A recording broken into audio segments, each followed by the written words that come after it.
Dear ladies and gentlemen, let me begin with a truth you may have overlooked. You've already been given what you need, not in the form of money, not in the form of popularity, but in something far more valuable: time. Every single person in this room, whether you're rich or poor, educated or uneducated, powerful or invisible, you've been given 24 hours. That's the one thing God gave to all of us equally. But what we do with it? That's where the difference shows. Some people take those 24 hours and build empires. Others take them and build excuses. Some people take those hours and pour into their purpose. Others waste them trying to look like they're already successful. Time is not your enemy, it's your mirror. It reflects what you truly value. And hear me, if you keep saying you don't have time, it's not a time issue. It's a priority issue. You can't keep praying for increase while mismanaging what you already have. You can't keep asking God for more when you won't even honor the hours you already have. You want your life to change how you spend your day. You want to be more focused, cut off distractions. You want to hear from God, turn down the noise of your schedule. Every hour is a seed, and what you plant in it determines what you harvest tomorrow. You can't get discipline from delay. You can't get purpose from passivity. You've got to decide, what are my 24 hours going to be used for? Because let me remind you, your time is a gift, and one day that gift will expire. The question is, will you die with potential or purpose fulfilled? Don't waste another hour scrolling through someone else's success when you could be building your own. Don't let procrastination kill what discipline could have grown. And please don't wait for the right time to do the right thing. The right time is now. 10 key points of the speech. Everyone has the same 24 hours. The difference lies in how we use them. Time reveals your true priorities, not your intentions. Don't pray for more if you're mismanaging what you already have. Distraction is the enemy of destiny. Eliminate what drains you. Every hour is a seed. Your results reflect your routine. Passive living leads to a powerless life. You must be intentional. Your daily habits are shaping your destiny silently. Purpose is found in stewardship, not in speed. Stop waiting for the perfect moment. Progress starts with today. Time is your most limited and most powerful resource. Honor it. Would you like any of the key points expanded into full sermon-style sections like earlier? I can do each in detail, rhythm, and tone. Certainly. Here's a *** powerful extended version of key point 1 ** written in the bold, faith-driven, emotionally captivating style inspired by Stephen Furtick with no subtitle or conclusion. We need to understand something foundational before we talk about strategy or discipline or time management. Hacks. Let's get one truth settled right here, right now. ***, every single person on this earth has been given the same amount of time in a day. ***, 24 hours. No one has more, no one has less. Whether you're a CEO running $1 billion company or a student still figuring out your next move, your daily allotment is the same. And yet when we look around, we see people producing wildly different results. Some people are writing books, building businesses, raising families, serving in their churches, pouring into their community, taking care of their body, and somehow still walking in peace. Others are constantly overwhelmed, burned out, behind on everything, and filled with regret over time they can't get back. But the clock gave them both the same 24 hours, so what's the difference? ***, it's not the time you have, it's what you do with it. ***, see, we love to say I don't have time. It sounds so responsible. It makes us feel justified. But most of the time, I don't have time is code for it's not a priority to me. Because if something matters to you, you will find time. You'll move things around. You'll cancel other stuff. You'll set alarms, skip Netflix, change your habits, do whatever it takes. Because where your time goes, your life goes. And let me tell you, ***, time doesn't lie. ***, you can talk about your dreams all you want, but if your time isn't invested in them, they're just ideas floating around. You can say God is first in your life, but if you've got 3 hours for TikTok and 30 seconds for prayer, your schedule tells a different story. You can claim you want to grow, want to heal, want to build, but if your hours are filled with comfort, avoidance, and comparison, you'll never move forward. Time is the great equalizer. It doesn't care about your background. It doesn't care about your family history. It doesn't care whether you were born with privilege or pain. Time simply asks, asterisk asterisk, what are you going to do with me today? Asterisk asterisk, you can waste it. You can scroll it. You can numb it. You can complain through it. Or you can asterisk asterisk, own it asterisk asterisk. You can asterisk asterisk, steward it asterisk asterisk. You can asterisk asterisk, plant it asterisk asterisk into purpose. Because every hour is like a blank check, and you decide what kind of return it's going to bring. The ones who rise, who grow, who break generational cycles, who build things that last, they aren't better than you. They aren't more talented. They're just more intentional. They stopped living on accident and started living on purpose. They understood that you don't drift into greatness. You decide your way there 1 hour at a time. So stop saying you don't have what they have. You do. You have 24 hours. The question is, asterisk asterisk, what are you doing with yours? Asterisk asterisk, would you like key point 2 expanded next in the same voice and depth?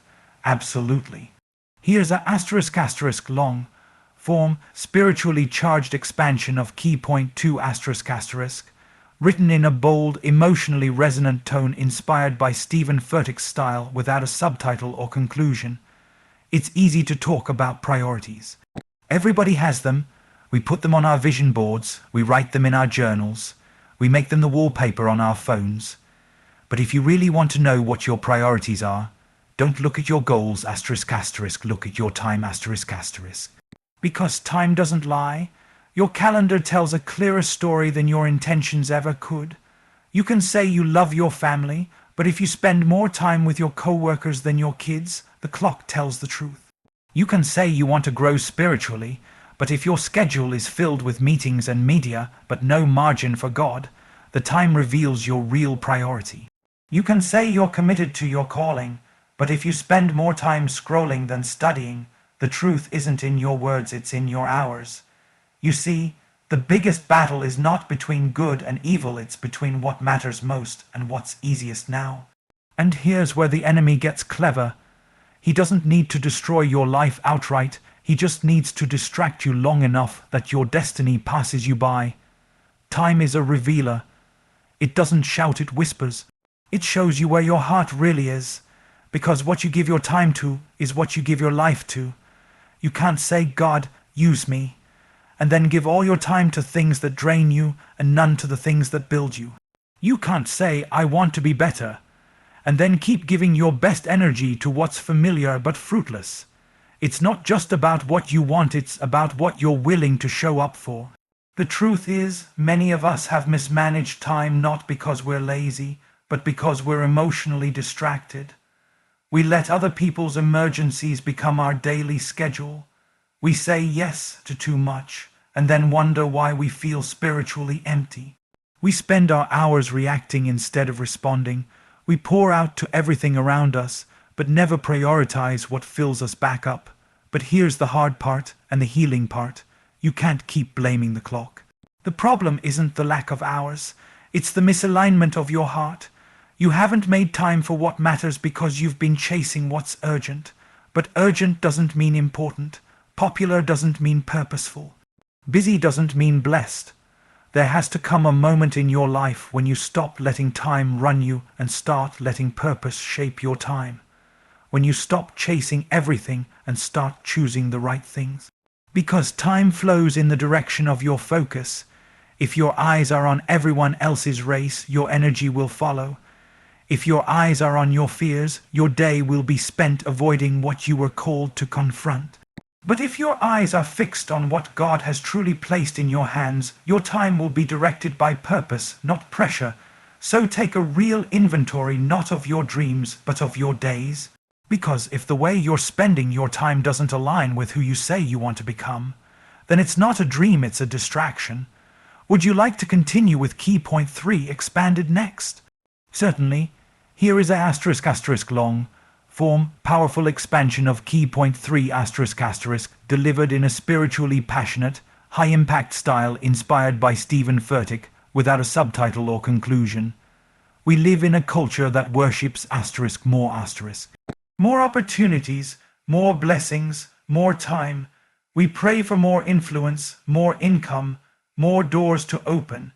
And listen, there's nothing wrong with asking God to increase your territory. But don't ask for expansion, if you can't handle maintenance, Don't pray for overflow when you're letting what you already have leak out through neglect. It's not about whether you want more, it's whether you're honoring what's already in your hands. Because God doesn't multiply what you complain about. He multiplies what you manage, and if you're mismanaging your time now, what makes you think he'll give you more to waste? Let me get even more real, you don't need more time. You need more focus. We love to tell ourselves that the reason we're not getting things done, the reason we're not fulfilling our potential, the reason we feel stuck is because there's just not enough time. But that's not the real issue. You have the same number of hours in your day as the people you admire. The difference is not time, the difference is discipline, If we're honest, it's not that we don't have time to pray. It's that we haven't made God a priority. It's not that we don't have time to pursue purpose. It's that we've allowed convenience to replace commitment. It's not that we don't have time to rest. It's that we've confused busyness with effectiveness, and now we wear exhaustion like a badge of honor. We ask God to open doors, but when He gives us a window of time, we waste it watching someone else walk through theirs. We spend hours watching people succeed on screens while neglecting the opportunity to build something behind the scenes. And then we wonder why we feel empty. We wonder why we feel unfulfilled. It's because you can't produce fruit from time you never invested. God will not bless who you pretend to be, and He will not anoint the time you're wasting trying to impress people He never told you to chase. There is power in now. There is purpose in what you already have, and if you can't be faithful with 24 hours, why are you asking Him for 48? Faithfulness is proven in how you show up, not how much you wish for. And it's not about doing everything. It's about doing the right things consistently. You don't need to be perfect, you just need to be present, present in your purpose, present in your discipline, present in your calling. So here's the question, what are you doing with the hours you already have? Because mismanagement in one season can lead to regret in the next. And if you don't value your time, don't expect anyone else to. Because time, like money, is a tool. It's not about how much you have.